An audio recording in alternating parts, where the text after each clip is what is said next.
Escape from Beqaa Valley. David Aramian first saw Nare across a university courtyard in Beirut when the city still pretended it could remain young.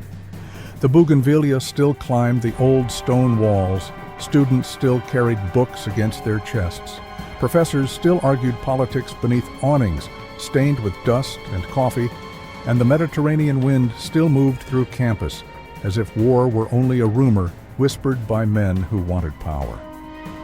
David was in his late 20s, serious, disciplined, already known among his classmates as the quiet aeronautical engineer who looked at machines as if they were prayers. Nara was 8 years younger, bright-eyed, beautiful, stubborn in the way only the innocent can be before history teaches them caution. She studied education because she believed children could be rescued before adults ruined them. David loved her before he admitted it to himself. He loved the way she laughed at danger, the way she corrected his Arabic, the way she spoke of the future as if the future had promised to wait for them. But Lebanon in the 1970s was not waiting for anyone. One afternoon, gunfire cracked beyond the university gates, and the courtyard emptied in seconds. Books fell open on the ground, a scarf caught on an iron railing. A young man David knew from physics class disappeared into a doorway and was never seen again. That was the day David understood that love, if it was to survive, would have to learn disguise, silence, and flight. Their escape began with a lie.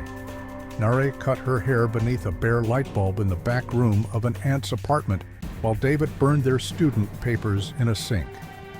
The city outside was divided by invisible borders that changed by the hour.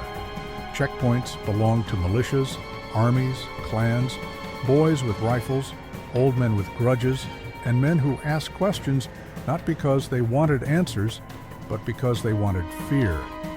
David dressed as a mechanic with grease under his fingernails and a limp he did not have. Nara became his younger cousin, wrapped in a plain coat, her eyes lowered, her beauty hidden beneath dust and exhaustion. They moved east toward the Beqaa Valley, where roads ran like veins through disputed ground, and every village had learned to recognize strangers before they arrived. The Beqaa was supposed to be their passage. Instead, it became a test of the soul. They crossed through orchards at night, hid in a truck filled with onions, slept beneath a collapsed wall while artillery flashed in the distance. And twice David placed his hand over Nara's mouth, so soldiers would not hear her breathe. At one checkpoint, a commander studied David's forged papers for so long that David felt his entire life shrink to the size of a stamped page. At another, Nara pretended to be ill, coughing into a cloth while David argued that she needed a doctor, not politics. The guards laughed and waved them through, but 50 yards later, bullets tore through the rear of the truck as if laughter had changed its mind. By the time they crossed into Turkey, they no longer looked like students. They looked like survivors. Their clothes hung loose. Their faces had sharpened. Nara's hands shook whenever she heard a door slam. David stopped sleeping deeply.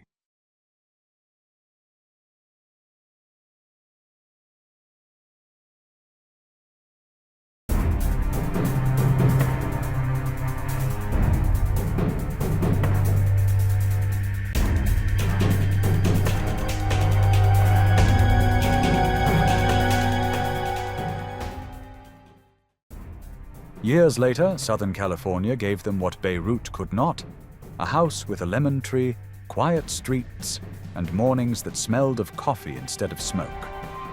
Nara became a high school teacher, beloved by students who never knew she could identify artillery by sound. David became an aeronautical engineer of unusual brilliance, recruited first by private aerospace firms, then by men who never gave full names and carried government credentials that opened doors without explaining why. His work moved from aircraft stability to propulsion theory, then to classified projects whispered about in desert facilities where maps did not show roads and hangars swallowed daylight. He told Nara only what he could. She knew when he lied because his kindness became too careful. He would return from Nevada with dust on his shoes and a silence behind his eyes. At night, he sometimes stood in the yard staring upward, not like a man admiring stars, but like a man waiting for them to answer. The call came on a windless Tuesday. David was driven through miles of restricted desert to a facility buried beneath rock and secrecy. The sign at the gate did not say Area 51, but everyone knew what silence meant. Below ground, behind steel doors and armed guards, David was taken to a medical chamber where a being sat on a metal examination table, small, pale, and motionless, with black eyes that reflected no fear. Scientists argued behind glass. Military officers watched with the stiff anger of men who had found something they could not command. The being had no recognizable vocal cords, no response to sound, no language anyone could decode. David stood at the threshold and heard a voice inside his mind say his name. David Aramian. He froze. The room continued around him, but he was suddenly alone inside himself. Do not be afraid. The creature looked directly at him. You can hear me? The voice said. David whispered, Yes. Every soldier turned. From that moment, David's life became classified. They called the being Ariel because the name she gave them was not a name, but a structure of thought too large for human speech. She told David she had not come from a place but from a command.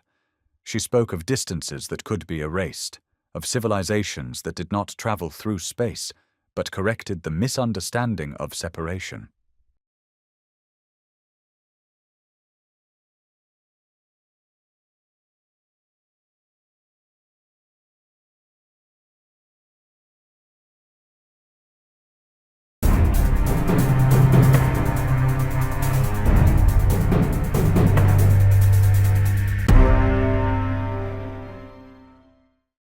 But as a world of crimson twilight and frozen darkness, where life had learned that survival depended on mastering the narrow margin between destruction and endurance. Her people had discovered what they called the fold, a way to align 2 points beneath space itself. 4.24 light years, she explained, was not a distance to cross. It was a discrepancy to resolve. But Ariel's true revelation was not technological. It was spiritual, terrifying, and impossible to forget. She told David that humans were not bodies. They were ancient conscious beings wearing bodies, prisoners inside biological shells, their memories wiped again and again by systems older than civilization. You call it birth, she told him. We call it reassignment. David resisted her words with every part of his rational mind, but Ariel did not argue. She showed him. The walls of the chamber dissolved. David stood barefoot in a valley before recorded history. Above him floated structures larger than mountains, rings of light, cities suspended in clouds, vessels turning silently in the blue. Below, early humans moved through the grass, unaware that another civilization watched them like craftsmen inspecting unfinished work. David saw radiant beings descend into human bodies like sparks entering clay. He saw memory pulled from souls like thread from fabric. He saw empires built not with walls but with forgetting. When he woke, only 4 minutes had passed. To David, it had been hours. When prisoners remember, Ariel told him, empires fall. The government wanted weapons. David found a warning. The generals wanted propulsion. David found proof that humanity had been living inside a story written by someone else. He recorded every interview, every image, every impossible phrase Ariel placed inside his mind. He hid copies where no agency could find them. Yet secrecy has a scent, and old enemies can smell it.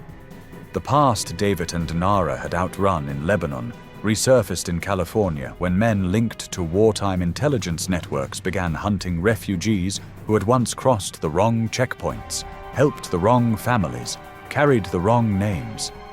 Hizbullah-linked operatives, buried under false identities, were dispatched to settle accounts no court had ever recorded.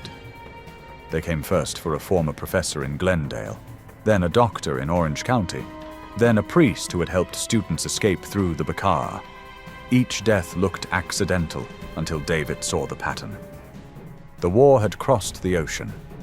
This time he did not run. Drawing on classified access, old contacts, and knowledge gathered in shadows, David built a secret unit inside the government's blind spots. It had no official name, no budget line, no ceremony. Its members were analysts, former soldiers, engineers, linguists, and ghosts from forgotten wars. They hunted the hunters. Nara discovered the truth the night David came home with blood on his sleeve. She did not scream. She did not ask whether it was his. She made coffee, closed the curtains, and said, "Tell me everything."